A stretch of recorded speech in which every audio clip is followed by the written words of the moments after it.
Hello AP Econ students, this is Ms. Haley and welcome back to our macro flip videos. Today we are going to talk about the loanable funds market, especially these essential questions: what are the characteristics of the loanable funds market and what role does it play in the overall economy? So quick review, what is a market? So a market is whenever you have a collection of buyers and sellers of a particular product or service. And so that supply of that service and then the people who are demanding that service meet together to find an equilibrium price. So you all might remember we were comparing the difference between product market, where a firm is bringing a good or service and a household is buying that good or service with consumer expenditure, versus factor market, where the businesses are actually now buying and demanding an item that households are selling and giving to the firms. So now we're going to say, how do we apply this form of a market structure to buying and selling of loans? So what is the loanable funds market? It's the idea that now people who save, so households or foreign entities who are saving money, they meet with people who need to borrow loans and borrow money for investment in this loanable funds market. And what is the reason for this need for a loanable funds market? Well, we can think about if our end game is to sell output, our end game is to get items in the product market, that you want to be able to produce those items. But before you can actually produce it, you need people, you need workers, you need machines. And to get a lot of those capital goods, all that investment, you need to borrow money. So we want to walk through that process of how does someone who needs to borrow that money actually obtain it and at what price. So visualizing the loanable funds market, just like any market, we have the connection of people who are buying and the people who are selling. So in this situation, those who are selling, they are bringing in the savings that they're supplying. And then the people who are buying, they're demanding investment. And so just like in any other markets, we have this equilibrium points of the price and quantity.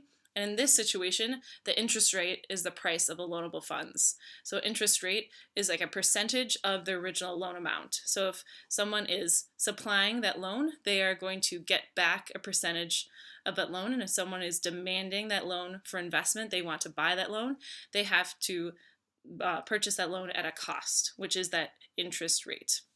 So just to look at those two sides of the loanable funds market in more detail. So we have people who are saving and loaning the actual money, so they are the supply. And the interest rate for them, again, is not something that is costing them, it's actually a reward. They're seeing a return for supplying those funds. So again, for supply, we always know there's going to be a direct relationship. So higher the interest rate, greater the return in future. So if you are someone who's selling out a loan to someone and there's a very high interest rate, you know you're going to get a large amount of money in the future. And so that was why there would be a direct relationship with you seeing that the interest rates would increase. You would have an interest in supplying more quantity of loans. And again, the people who are actually supplying those loans would be foreign entities or households, and we'll look at more examples in class this week. And then those who are borrowing and taking those loans, could be in the private sector, they could be in the public sector. So if the government wants to build a new park, or they want to do roads, bridges, some sort of infrastructure, or private sector like King's Academy, when they wanted to build their school and build school buildings, libraries, they wanted to borrow money to add to their company. And so as a person who's demanding this loan, that they're buying this loan, the interest rate is the cost of borrowing. So lower the interest rate, more likely to pay back loan in future. So lower the interest rate, a higher demand. So again, this indirect relationship we've seen in all of our demand curves. And connecting this idea when we're thinking about firms using a profit maximizing rule, people who are buyers and borrowers of loans are still using this profit maximizing rule. But they're thinking about if they expect a higher return on their investment. So King's Academy is building a school. They're thinking we're going to take in a lot of money. A lot of people are going to want to pay tuition. We're going to have a lot of backing from the surrounding area. We see that there's going to be a high return.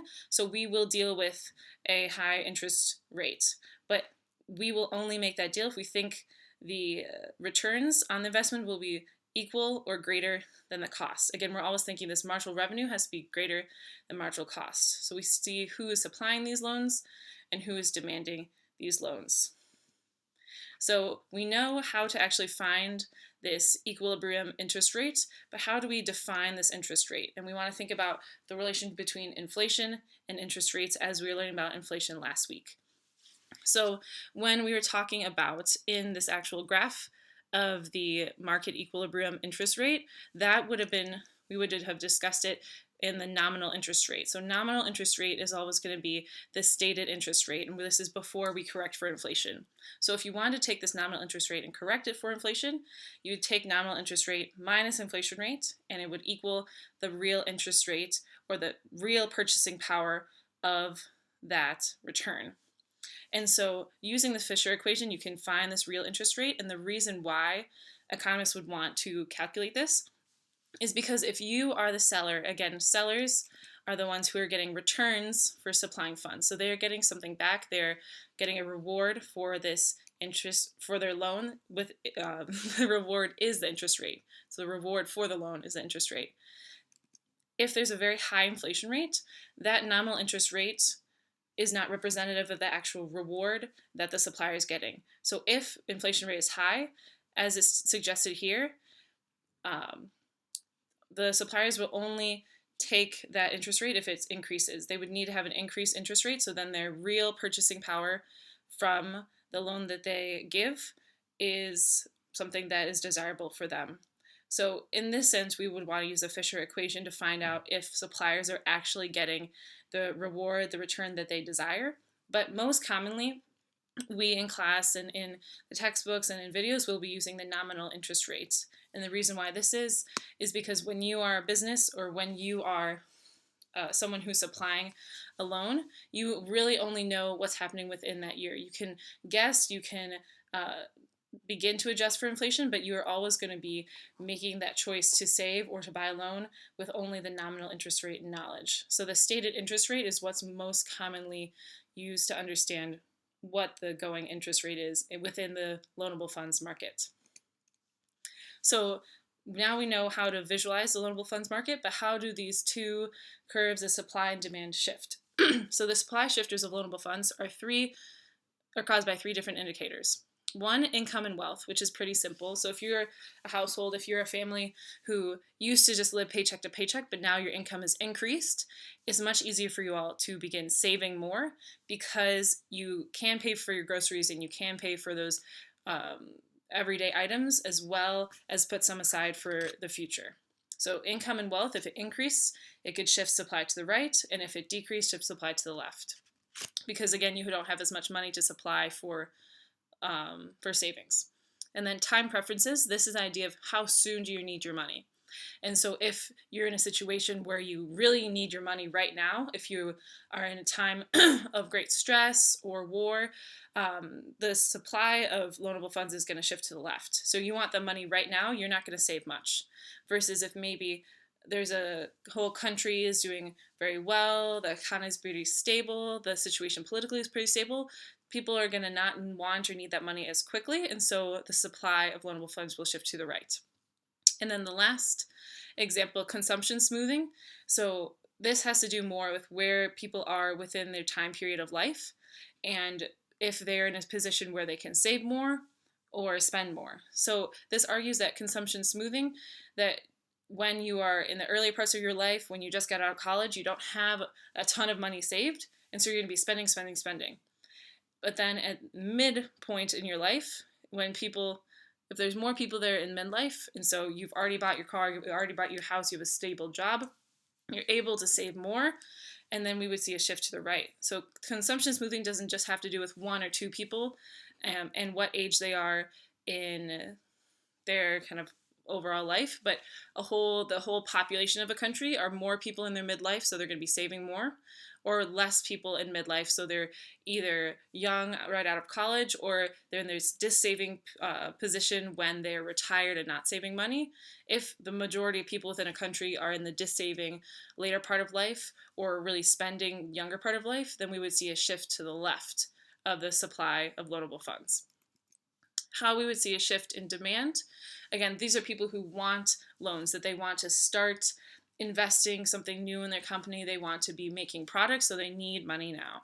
And so we see a shift of demand for these two reasons. So one, productivity of capital, and two, investor confidence. So one, productivity of capital. If this company is realizing, or multiple companies are seeing, I could see a lot of improvement of intranets, that there's been all these great new advancements, and if I'm adding internet to my company, if I'm adding certain kind of computer, certain kind of capital, we will get so much more output, then yes, we will definitely want to demand loanable funds, and so the demand will shift to the right. Versus if we see this capital we could buy, but we're not sure that the returns from that capital will equal the cost, remember that profit maximizing rule, then overall the demand will shift to the left. And then the last reason for demand shifts would be this investor confidence. So not just the capital that we're buying, is it going to be effective, but this is now saying our own company, if we are, what are we going to have economic activity in the future? Will we have success? Will a lot of people want to come to our company? Will our firm do well? So if we think, yes, we are going to get tons of returns for whatever reason, then we will have another shift to the right of loanable funds, that we think that our startup has a great and new and fresh idea, and when we go onto the market, we will have tons of returns, and so it's worth this cost of a loanable fund. So thank you all for watching today's video. Again, we talked about what are the characteristics of the loanable funds market and what role does it play in the overall economy. And this week we'll talk a lot more about who these borrowers are, who these savers are, and how do the banks connect to all of this, and how do we set an interest rate that helps both borrowers and savers. Thank you all.